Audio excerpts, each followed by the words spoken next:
Hello दोस्तों, आप सभी का स्वागत है एस कोचिंग पे। दोस्तों, आज हम लोग जो टॉपिक करेंगे संविधान के महत्वपूर्ण प्रश्न, इसमें हम लोग 108 प्रश्न करेंगे। 108 प्रश्न हम लोग देखेंगे इसमें, और यह सभी महत्वपूर्ण है, सभी एग्जामों के लिए और होते हैं। तो यह जो संविधान का टॉपिक है इससे प्रश्न आते ही है। तो चलिए स्टार्ट करते हैं, और आप लोग वीडियो को शेयर जरूर करिएगा, लाइक करिएगा वीडियो को, और चैनल को सब्सक्राइब करिएगा। तो चलिए स्टार्ट करते हैं आज का पहला प्रश्न। तो आज का पहला प्रश्न है, भारतीय संविधान की प्रस्तावना का प्रस्ताव प्रारूप समिति के समकक्ष किसने रखा था? तो उस समय जब समकक्ष रखा गया था तो जवाहरलाल नेहरू के द्वारा यह रखा गया था प्रारूप समिति के समकक्ष।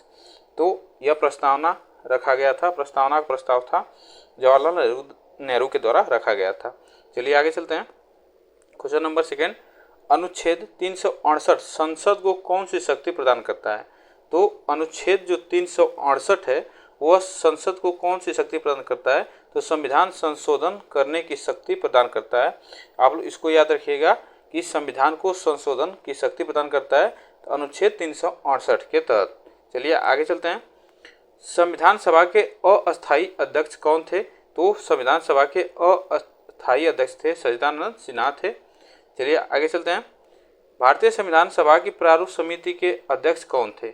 तो प्रारूप समिति के अध्यक्ष कौन थे? तो डॉक्टर भीमराव अंबेडकर थे जो प्रारूप समिति के अध्यक्ष थे। चलिए आगे चलते हैं। संविधान में मूल कर्तव्यों को किस समिति की अनुशंसा के आधार पर शामिल किया गया था?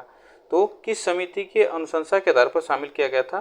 तो यह सरदार स्वर्ण सिंह समिति के आधार पर यह शामिल किया गया था। चलिए आगे चलते हैं। भारतीय संविधान में मौलिक अधिकारों की व्यवस्था किस देश के संविधान से ली गई है? तो भारतीय संविधान जो है उसमें मौलिक अधिकार जो है वह किस देश के संविधान से लिया गया है? तो यह संयुक्त राष्ट्र अमेरिका से लिया गया है। मौलिक अधिकार जो है वह संयुक्त राष्ट्र अमेरिका से लिया गया है। चलिए आगे चलते हैं। लोकसभा अध्यक्ष अपना त्याग पत्र किसे सौंपता है? तो लोकसभा का जो अध्यक्ष होता है वह त्याग पत्र अपना लोकसभा उपाध्यक्ष को सौंपता है। किसे सौंपता है? तो लोकसभा के उपाध्यक्ष को सौंपता है। आगे चलते हैं। राष्ट्रपति अपना त्याग पत्र किसे सौंपता है? तो राष्ट्रपति अगर त्याग पत्र देना चाह रहा है तो वह उपराष्ट्रपति को ही देगा। यह राष्ट्रपति को देगा अपना त्याग पत्र। चलिए आगे चलते हैं। स्वतंत्र भारत के प्रथम निर्वाचन आयुक्त कौन थे? तो स्वतंत्र भारत के प्रथम निर्वाचन आयुक्त कौन थे? तो सुकुमार सेन थे प्रथम निर्वाचन आयुक्त। चलिए आगे चलते हैं।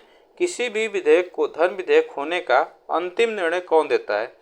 तो किसी भी विधेयक है उसे धर्म विधेयक होने का अंतिम निर्णय कौन देता है? तो यह लोकसभा का अध्यक्ष जो होता है उसे अंतिम निर्णय देता है। चलिए आगे चलते हैं। भारतीय संविधान में अस्पृश्यता उन्मूलन से संबंधित अनुच्छेद कौन सा है? तो यह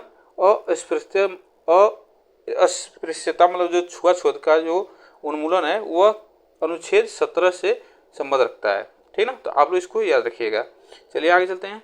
लोक कल्याणकारी राज्य की अवधारणा किसमें निहित है? तो लोक कल्याणकारी राज्य की अवधारणा किसमें निहित है? तो राज्य के नीति निर्देशक तत्वों में यह निहित है। चलिए आगे चलते हैं। जब राष्ट्रपति एवं उपराष्ट्रपति का पद खाली हो तो भारत के राष्ट्रपति का पद कौन संभालता है? तो जब राष्ट्रपति और उपराष्ट्रपति का पद जो खाली हो तो भारत का राष्ट्रपति का पद कौन संभालता है? तो भारत का मुख्य न्यायाधीश संभालता है। कौन? भारत का मुख्य न्यायाधीश। चलिए आगे चलते हैं। संपत्ति के अधिकार को किस संविधान संशोधन के द्वारा हटाया गया?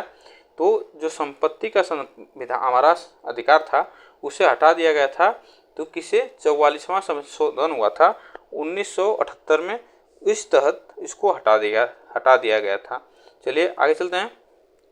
भारत में पहली बार राष्ट्रीय आपातकाल की घोषणा कब की गई? तो भारत में पहली बार राष्ट्रीय आपातकाल की घोषणा कब की गई थी? तो यह 26 अक्टूबर 1962 में पहली बार राष्ट्रीय आपातकाल की घोषणा की गई थी। आगे चलते हैं। भारतीय संविधान के किस संविधान संशोधन द्वारा प्रस्ताव में शब्द समाजवादी, निरपेक्ष और अखंडता जोड़े गए थे? तो यह 42वां जो संविधान संशोधन हुआ था 1976 में, उसमें यह सब जोड़े गए थे, समाजवादी, धर्मनिरपेक्ष और अखंडता जोड़े गए थे। यह शब्द संविधान में जोड़े गए थे। किस संशोधन के तहत? तो 42वां संशोधन के तहत, और यह हुआ था 1976 में। आगे चलते हैं। राष्ट्रपति और उपराष्ट्रपति के निर्वाचन में विवाद के मामलों को किसके द्वारा हल किया जा सकता है? तो जब राष्ट्रपति और उपराष्ट्रपति के निर्वाचन में जब विवाद हो जाए तो उसको किसके द्वारा हल किया जा सकता है? तो भारत का उच्च न्यायालय जो है, सुप्रीम कोर्ट, उसके द्वारा किया जा सकता है। चलिए आगे चलते हैं। भारत का नियंत्रक एवं महालेखा परीक्षक किसके द्वारा नियुक्त किया जा सकता है? तो भारत का नियंत्रक एवं महालेखा परीक्षक जो है किसके द्वारा नियुक्त किया जाता है? यह राष्ट्रपति के द्वारा नियुक्त किया जाता है। आगे चलते हैं। 73वां संविधान संशोधन किससे संबंधित है?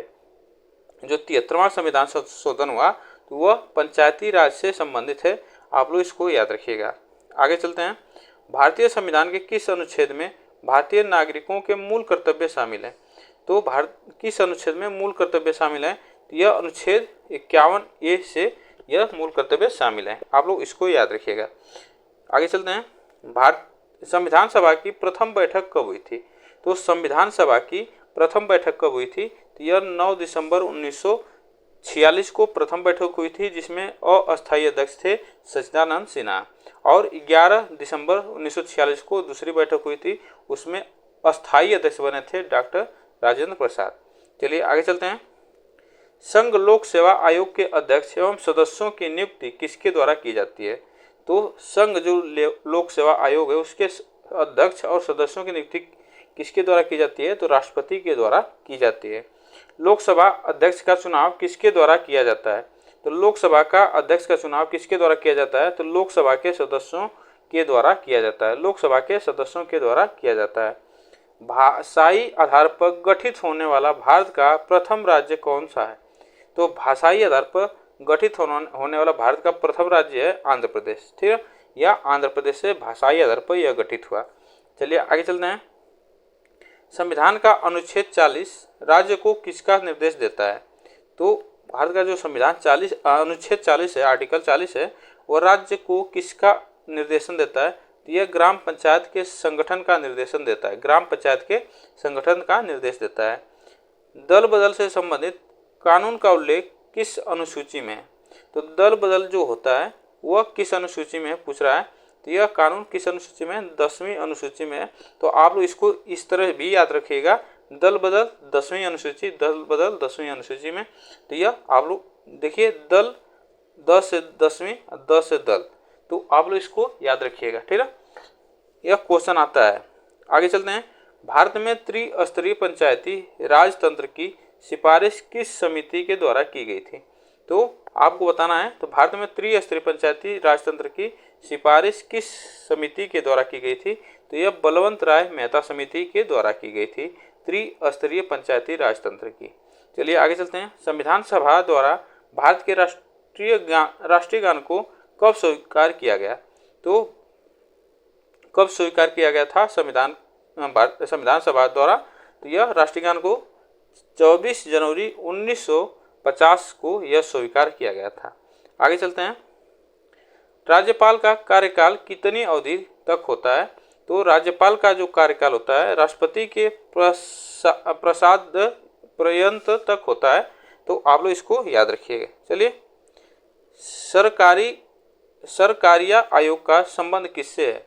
सरकारिया आयोग का संबंध किससे है? तो यह केंद्र राज्य संबंधों से, केंद्र राज्य संबंधों से सरकारिया आयोग का संबंध। आगे चलते हैं। केंद्र और राज्य से संबंधित है, तो आप लोग इसको याद रखिएगा। भारत में ईवीएम का पहली बार इस्तेमाल कब किया गया था? तो भारत में पहली बार ईवीएम का इस्तेमाल कब किया गया था? तो यह 1982 में केरल के 70 प्रारूप विधानसभा चुनाव क्षेत्र में किया गया था पहली बार। यह कब किया गया था? तो 1982 में किया गया था। आप लोग इसको याद रखिएगा। और कहाँ किया गया था? केरल में किया गया था। 1953 ईस्वी में गठित राज्य पुनर्गठन आयोग के अध्यक्ष कौन थे? तो 1953 में गठित राज्य पुनर्गठन आयोग के अध्यक्ष कौन थे? तो न्यायमूर्ति फजल अली थे उस समय 1953 में। आगे चलते हैं। नीति आयोग का पदेन अध्यक्ष कौन होता है?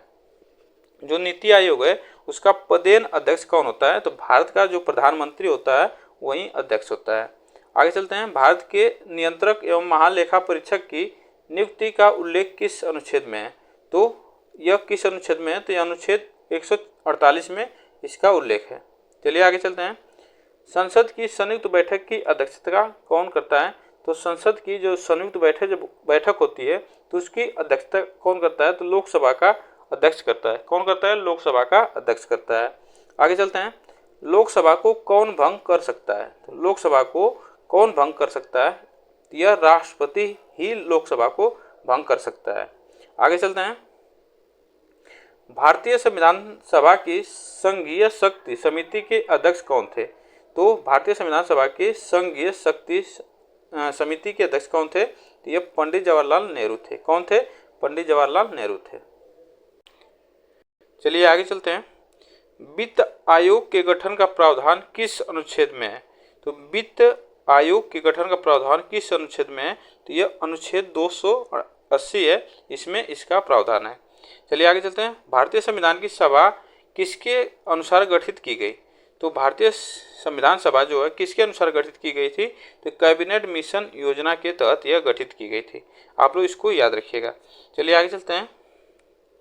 संविधान सभा के अस्थायी अध्यक्ष कौन थे? तो संविधान सभा के अस्थायी अध्यक्ष अभी बताए डॉक्टर राजेंद्र प्रसाद थे। डॉक्टर राजेंद्र प्रसाद। आगे चलते हैं। भारत में राष्ट्रपति किस अनुच्छेद के तहत देश में राष्ट्रीय आपातकाल की घोषणा कर सकता है?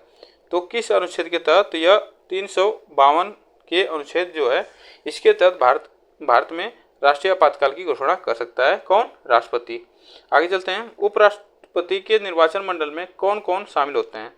तो जब उपराष्ट्रपति का चुनाव होता है तो उसके निर्वाचन मंडल में कौन कौन शामिल होता है? तो राज्यसभा और लोकसभा के जो सदस्य होते हैं वह दोनों शामिल होते हैं। आगे चलते हैं। यदि प्रधानमंत्री या कोई अन्य मंत्री सदन का सदस्य नहीं है तो उसे पद पर बने रहने के लिए कितने दिनों के अंदर संसद का सदस्य बनना आवश्यक है? तो यह 6 माह के अंदर बनना आवश्यक होता है। ठीक ना। चलिए आगे चलते हैं। राज्यसभा कब भंग की जा सकती है? तो राज्यसभा कभी भंग नहीं की जा सकती है। आप लोग इसको याद रखें, राज्यसभा कभी भंग नहीं की जा सकती है। यह आप लोग इसको याद रखें। पूछ सकता है क्वेश्चन कि कौन सी सभा है जिसे भंग नहीं किया जा सकता? तो राज्यसभा को भंग नहीं किया जा सकता। लोकसभा का चुनाव लड़ने के लिए इच्छुक व्यक्ति की न्यूनतम आयु कितनी होनी चाहिए? तो लोकसभा का जो चुनाव होता है उसमें न्यूनतम आयु कितनी होनी चाहिए? तो 25 वर्ष होनी चाहिए। कितनी होनी चाहिए? 25 वर्ष होनी चाहिए। आगे चलते हैं। भारतीय संविधान के अनुसार संघ की कार्यपालिका शक्ति किसमें निहित है? तो यह राष्ट्रपति में निहित है। आप लोग इसको याद है। संघ की कार्यपालिका शक्ति जो होती है वह राष्ट्रपति में निहित होती है। भारत के प्रथम आम चुनाव किस वर्ष किए गए थे? तो भारत के प्रथम आम चुनाव किस वर्ष किए गए थे? तो यह 1951-52 में किए गए थे। कब किए गए थे? 1951-52 में किए गए थे। आगे चलते हैं। संविधान सभा ने अंतिम रूप से संविधान को कब पारित किया गया? तो इसे पारित किया गया था 26 नवंबर 1949 को पारित किया गया था। 26 नवंबर और 26 जनवरी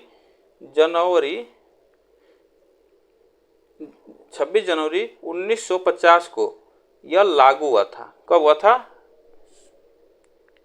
लागू हुआ था 26 जनवरी 1950 को लागू हुआ था। आप लोग इसको याद रखिएगा। यह अंतिम रूप से संविधान कब पारित हुआ था? तो 26 नवंबर 1949 को पारित हुआ था। आपसे क्वेश्चन पूछ सकता है यह। चलिए आगे चलते हैं। भारतीय संविधान के किस अनुच्छेद के तहत राष्ट्रपति को सर्वोच्च न्यायालय से परामर्श मांगने का अधिकार प्राप्त है? तो अनुच्छेद 143 के अनुसार यह परामर्श मांग सकता है। राष्ट्रपति को सर्वोच्च न्यायालय से परामर्श मांग सकता है। चलिए आगे चलते हैं। उच्च न्यायालय के मुख्य न्यायाधीश की नियुक्ति कौन करता है? तो जो उच्च न्यायालय है उसके न्यायाधीश जो होते हैं उसकी नियुक्ति कौन करता है? तो राष्ट्रपति करता है। ठीक ना, राष्ट्रपति करता है। आगे चलते हैं। भारतीय संविधान को कुल कितने भागों में बांटा गया है? तो भारतीय संविधान को कुल कितने भागों में बांटा गया है? तो 22 भागों में बांटा गया है। आगे चलते हैं। किस अनुच्छेद के तहत 6 से 14 वर्ष तक के सभी बच्चे के लिए शिक्षा का अधिकार मूल अधिकार माना गया? तो यह अनुच्छेद 21A के तहत 6 से 14 वर्ष के जो बच्चे होते हैं उनके लिए शिक्षा जो है मूल अधिकार मान लिया गया था। तो आप लोग इसको याद रखिएगा। आगे चलते हैं। भारत में सर्वोच्च किसे माना गया? भारत में सर्वोच्च किसे माना गया? तो संविधान को सर्वोच्च माना गया। भारत में सर्वोच्च संविधान को माना गया है। आगे चलते हैं। भारत के राष्ट्रपति पद पर निर्वाचित होने के लिए किसी व्यक्ति की न्यूनतम आयु कितनी होनी चाहिए? तो यह कितनी होनी चाहिए? तो भारत के राष्ट्रपति पद पर निर्वाचित होने के लिए कम से कम 35 वर्ष आयु होनी चाहिए, ठीक ना। इससे कम रहेगी तो नहीं होगा। आगे चलते हैं। क्वेश्चन नंबर 55, भारतीय संविधान किस दिन से पूर्णतया लागू हुआ था? यह लागू हुआ था, देखिए अभी बताएं, 26 जनवरी 1950 से लागू हुआ था, पूर्णतया संविधान को लागू किया गया था। आगे चलते हैं। संविधान के किस अनुच्छेद के आधार पर राज्यों में संवैधानिक तंत्र की विफलता पर राष्ट्रपति शासन लगाया जा सकता है? तो राष्ट्रपति शासन कब लगाया किस अनुच्छेद के तहत? 356 के तहत लगाया जा सकता है। आप लोग इसको याद रखिएगा। आगे चलते हैं। अब तक भारत के संविधान की उद्देशिका यानी प्रस्तावना में कितनी बार संशोधन किया जा चुका है? तो कितनी बार? एक बार संशोधन किया जा चुका है। अगर आप लोग इससे अगर अधिक जानते हो तो आप लोग कमेंट बॉक्स में बताइएगा। चलिए आगे चलते हैं। भारतीय संसद का उच्च सदन क्या कहलाता है? तो भारतीय संसद का उच्च सदन क्या कहलाता है? तो यह उच्च सदन होता है राज्यसभा होता है, निम्न सदन होता है लोकसभा, ठीक ना। तो आप लोग इसको याद रखिएगा। आगे चलते हैं। वयस्क मताधिकार की आयु सीमा 21 वर्ष से घटाकर 18 वर्ष किस संविधान संशोधन अधिनियम द्वारा की गई? तो यह 21 वर्ष से हटाकर 18 वर्ष की गई थी। तो यह 61वां संविधान संशोधन अधिनियम 1989 के तहत इसे 18 वर्ष घटाकर किया गया था, 21 वर्ष से 18 वर्ष। आप लोग इसको याद रखिएगा। पहले चुनाव होते थे तो उसमें 21 वर्ष के ही व्यक्ति चुनाव में वोटिंग कर सकते थे, लेकिन अब 18 वर्ष के बाद कोई भी व्यक्ति 18 वर्ष हो जाता है तो उससे अब मताधिकार हो जाता है। चलिए आगे चलते हैं। भारतीय संघ का मंत्रिपरिषद किसके प्रति सामूहिक रूप से जिम्मेदार होता है? तो आप लोग इसको याद रखिएगा, तो यह लोकसभा के प्रति जिम्मेदार होता है। आगे चलते हैं। क्वेश्चन नंबर 61, भारत में सर्वप्रथम 2 अक्टूबर 1959 को पंचायती राज व्यवस्था का शुभारंभ कहाँ से शुरू किया गया था? तो यह राजस्थान के नागौर जिले से किया गया था। 2 अक्टूबर 1959 को पंचायती राज व्यवस्था का शुभारंभ किया गया था। यह सबसे पहली बार हुआ था। आगे चलते हैं। देशी रियासतों को भारतीय संघ का अंग बनाने में किसने सबसे महत्वपूर्ण भूमिका निभाई थी? तो यह किसने सबसे महत्वपूर्ण भूमिका निभाई थी? तो यह सरदार वल्लभ भाई पटेल और बीपी मेनन, यह महत्वपूर्ण भूमिका निभाई थी। आगे चलते हैं। सर्वोच्च न्यायालय के मुख्य न्यायाधीश की नियुक्ति कौन करता है? तो सर्वोच्च न्यायालय के जो मुख्य न्यायाधीश होते हैं उनकी नियुक्ति राष्ट्रपति करता है। कौन करता है? राष्ट्रपति करता है। आगे चलते हैं। लोकसभा का सत्र एक वर्ष में न्यूनतम कितनी बार बुलाया जा सकता है? तो न्यूनतम एक वर्ष में 2 बार बुलाया जा सकता है। आगे चलते हैं। संविधान के किस अनुच्छेद के आधार पर देश में वित्तीय आपातकाल की घोषणा की जा सकती है? तो यह 360 के तहत वित्तीय आपातकाल की घोषणा की जा सकती है। आप लोग इसको याद रखिएगा। आगे चलते हैं।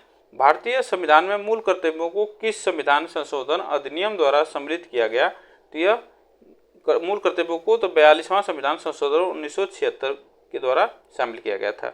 आगे चलते हैं। संसद के 2 सत्रों के बीच की अवधि कितने समय से अधिक नहीं होनी चाहिए? तो देखिए उसी क्वेश्चन के पीछे हम लोग इसको पढ़े हैं, तो कितने समय से अधिक नहीं होनी चाहिए? तो 6 माह से अधिक नहीं होनी चाहिए। आगे चलते हैं।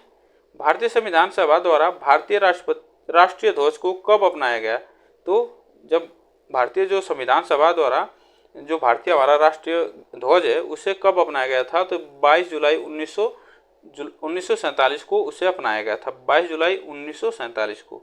आगे चलते हैं। हाउस ऑफ द पीपल को लोकसभा का नाम किस वर्ष दिया गया? तो लोकसभा को किस वर्ष नाम दिया गया था? House of the people. तो यह दिया गया था 1954 में, यह नाम दिया गया था। आगे चलते हैं। क्वेश्चन नंबर 70, भारतीय संविधान के किस भाग को भारतीय संविधान की आत्मा की संज्ञा दी गई है? तो किसको संज्ञा दी गई है? आत्मा की प्रस्तावना को संज्ञा दी गई है। आगे चलते हैं। भारत के संविधान में प्रथम संशोधन कब हुए थे? तो यह कब हुए थे भारतीय संविधान में प्रथम संशोधन? आप लोग बताइएगा। तो इसमें यह 1951 होना चाहिए। तो यह 1951 में हुआ था। आगे चलते हैं। राज्यसभा के सदस्यों का कार्यकाल कितना होता है? तो राज्यसभा के सदस्यों का कार्यकाल कितना होता है? तो 6 वर्ष का होता है। कितना होता है? 6 वर्ष का होता है। आगे चलते हैं। डॉक्टर भीमराव अंबेडकर ने किस मूल अधिकार को संविधान का हृदय और आत्मा बताया? तो यह कब किसे बताया? तो संवैधानिक उपचारों का अधिकार को भीमराव ने जो बताया था हृदय और आत्मा बताया था। आप लोग इसको याद रखिएगा। तो आप लोग इसको याद रखें, संवैधानिक उपचारों का अधिकार जो है इसे भीमराव अंबेडकर ने हृदय और आत्मा बताया। चलिए आगे चलते हैं। भारतीय संविधान सभा की संघीय शक्ति समिति के अध्यक्ष कौन थे? तो संघीय शक्ति समिति के अध्यक्ष कौन थे? तो जवाहरलाल नेहरू थे। कौन थे? जवाहरलाल नेहरू थे। आगे चलते हैं। भारतीय सेनाओं का सर्वोच्च सेनापति कौन होता है? तो भारतीय सेनाओं का सर्वोच्च सेनापति कौन होता है? आपको बताना है। तो यह राष्ट्रपति होता है। आप लोग इसको याद रखिएगा। चलिए आगे चलते हैं। राष्ट्रपति के निर्वाचन मंडल में कौन कौन शामिल होते हैं? तो राष्ट्रपति के निर्वाचन मंडल में कौन कौन शामिल होते हैं? तो संसद के दोनों सदनों के निर्वाचित सदस्य तथा राज्यों की विधानसभाओं के निर्वाचित सदस्य, यह दोनों होते हैं। चलिए आगे चलते हैं। 52वां संविधान संशोधन अधिनियम किससे संबंधित है? तो यह किससे संबंधित है? तो आप लोग इसको याद रखिएगा, दल बदल कानून से संबंधित है। 52वां संविधान संशोधन दल बदल कानून से संबंधित है और यह 10वीं अनुसूची में है। 10वीं अनुसूची में दल बदल कानून का प्रावधान है। आप लोग इसको भी याद रखिएगा।